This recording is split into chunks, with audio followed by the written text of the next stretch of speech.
قرآن کریم بڑی عجیب و غریب کتاب ہے، ایک مرتبہ پڑھ کر ختم کرنے والی کتاب وہ ہے ہی نہیں۔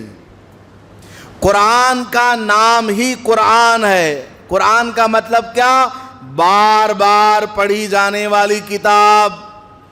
تراویح میں دیکھ لیجئے، دنیا میں کروڑوں اربوں کھربوں، وہ انگریزی میں بولتے ہیں نا، ملینز بلینز ٹریلینز پینٹالینز کوئنٹالینز، اتنی مسجدیں ہیں پوری دنیا کے اندر، کوئی چھوٹی کوئی بڑی ہے کہ نہیں؟ ہر مسجد کے اندر کوئی نہ کوئی حافظ قرآن کھڑے ہو کر قرآن کریم سناتا ہے اور بغیر دیکھے سناتا ہے۔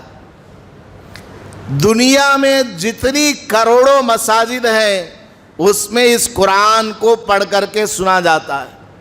مان لیجئے پوری دنیا میں 1000 کروڑ مسجد ہے، مان لیجئے۔ اب قرآن کو کتنے بار پڑھا گیا اس رمضان میں؟ 1000 کروڑ مرتبہ پڑھا گیا، ٹھیک ہے، لیکن اللہ تعالیٰ کیا کہتا ہے جب قرآن کے آخری سورت پر پہنچو؟ قُلْ أَعُوذُ بِرَبِّ النَّاسِ مَلِكِ النَّاسِ إِلَٰهِ النَّاسِ مِن شَرِّ الْوَسْوَاسِ الْخَنَّاسِ الَّذِي يُوَسْوِسُ فِي صُدُورِ النَّاسِ مِنَ الْجِنَّةِ وَالنَّاسِ۔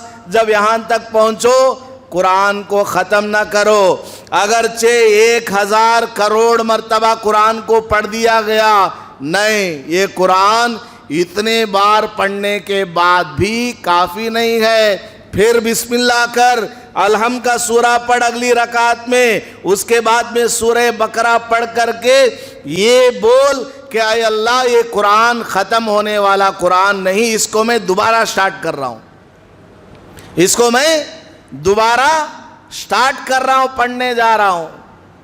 تو قرآن بڑی عجیب و غریب کتاب ہے، جتنا آپ پڑھتے جائیں گے اتنا آپ کو اس سے معلومات ملتی رہیں گی۔